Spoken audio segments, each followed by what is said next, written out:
the big conversation, Rob G. Can you set us up to set the table for the Odd Couple on this funky Flashback Friday? That's right. Cooper Flagg, who missed the entire AC, or most of the AC There tournament. used to be a woman, and Steve knows this, on what was that show? Her name was Fanny Flagg. I wonder if they Match Game. Fanny Flagg. Okay, Cooper Flagg.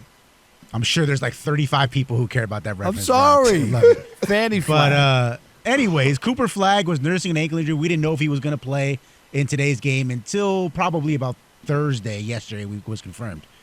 And apparently didn't really need him because he only played 22 minutes, had 14, 7 rebounds, 4 assists. But a game they won by 44. And even still, the expectation is, whether he's fully healthy or not, Duke is going to go deep in this tournament, and Cooper Flagg is going to continue to be the marquee player on the marquee team in college basketball. In fact, earlier this week, Jay Williams went on First Take with friend of the show, Steve A. Smith. Don't call him Stephen A. We call him Steve. We call him Steve. We go way back. We go way back with Stephen A. And Jay Williams was asked what he thinks would be the best storyline for this tournament. And, of course, he says Duke winning the national championship because he's a Duke alum. But that wasn't the reason why. His reason had more to do with Cooper Flagg himself. Take a listen. Cooper Flagg now. There are pictures of him in college basketball with his face and the American flag behind it. Yeah. Think about everything happening in our country right now, right? About what it means to be America first, okay? Yeah. He's from Maine. He's not like from one of these cities, East Coast. He's from Maine, okay? Representing the bigger grand stage of the country. He's won in high school. If he wins at Duke, now I hate these comparisons, but people naturally do it, Stephen A. You know where I'm going. The Larry Bird, I'm like, he don't play nothing like Larry Bird. His game is actually more like Paolo Banchero, but certain people do things like this. So if Duke wins and Cooper Flagg wins, it becomes way bigger than just basketball. And then it becomes, could he be the face of the league moving forward? Go ahead, because I think that's go ahead. Go ahead, Rob. I just think it's a big stretch. I mean, there's so many ifs, this, that, and the other thing. And it's not just, without saying it, I don't even know why you would even approach it. Is he saying because Cooper Flagg is white and then that would be the reason why he would be the face of the NBA? Is that what he was trying to say without saying it? Yeah, I think he was trying to add to the kind of the current temperature of the culture right now. But he didn't say that. He alluded to with the flag, the American flag. But that's all he said. And I don't know, maybe I'm reading into it because European and foreign-born players have won the last 6 MVPs. Is that what you're talking about, or are you just talking about because he's white? Because I've been covering sports long enough that I've heard these stories and scenarios. Jerry Cooney's going the heavyweight fighter. I've just heard this over and over and over.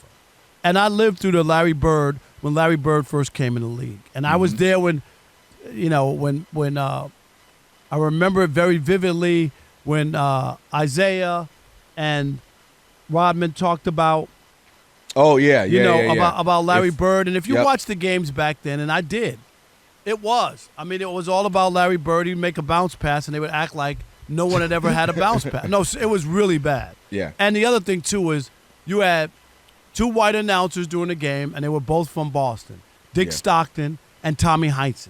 So it was really bad. I'm being honest with you, like how bad it was. I just think you can have this set up and put them behind an American flag and all this other stuff. It still takes you got to be able to play. You got to be able to play at that level. Otherwise, that stuff just doesn't. Do you know what I mean? Like, no, listen. I just get cannot. It more than you know. You could, yeah. I think that sounds. Oh yeah. Well, if he wins and if he does this and he's drafted and he goes to the league and he averaged 35 points and he does that and they win a championship, then he been standing behind American flag. Really? Okay. Like there's a lot of stuff that has to go there. He could be a really good player. Right. Christian Laettner was one of the greatest college basketball players I ever saw. Without a doubt. If you were to Kareem, you could pick like 3 people. And Christian Laettner would be in that, right? Everybody who knows college basketball, Christian Laettner would be there. Go look at his NBA career. Go look at it. I think he made the All-Star team one Once. time, Rob Yeah, G. he made Is it with- right? I think it was with the Hawks once. One yeah. time. So I understand what he was alluding to without getting there, but you can want this and want that and all that other stuff. Same thing. You can say whatever you want. Wouldn't it have been great if Mike Trout had a personality in baseball? He's good looking, he's big, he's strong, he's a great player. He didn't have it. He didn't have it, did he? And was never really the face of baseball. Not really. He was a talented player. People were like, "Whoa, what a great player to look at." But he never got that because he didn't have all the other elements. And now you got a player from Japan who's doing stuff we've never seen before. So I think there's too much there. Yeah. So I think America is always clamoring for the next great white hope in things. You pick the thing, whether it be Macklemore and hip hop. Kendrick dropped one of the greatest rap albums of all time, Good Kid, Mad City, and Macklemore, which is no shade on him as far as an artist. He put together a good album, had a few good singles, but there's no way he wins Grammy for Best Rap Album. But that happens, right? You go to certain other elements of society, they're always looking for that. That's just an American thing. And if you are in denial, not you, Rob, if someone's in denial about the role in which race plays in any and everything in America, then you're in gross denial. That is embedded in the fabric of our society. Now, with that being said, is there maybe an advantage to an anomaly, right? The NBA is, I don't know the exact number, we're going to say 65-ish probably percent black, maybe 65, 70 at one point, we know. So there's always an anomaly, right? Usually the best players, the majority of them are going to be black players just based off the numbers. So when you get an anomaly in things, it becomes more popular. So Cooper Flagg comes in and he's really good and he's white. That only helps to the allure, to the popularity, a la Larry Bird, as you mentioned. Because Larry Bird, if you talk to any brother from the 80s, they will all give you the same story. Man, I always heard about him. I said, let me play. He ain't never played nobody like me. He ain't never played. And then they play him and they say, man, and I'm just saying what they said, that white boy can play. All of them said that because Larry was actually the best player in the league for a handful of seasons. He was a great player. So that's the when people say the Larry Bird, I want to make sure they add that Larry Bird was actually the best player in the league for a handful of years. So you can't just be good. You can't just be really good.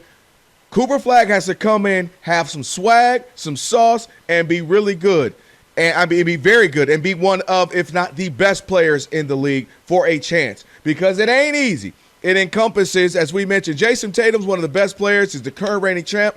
He ain't it.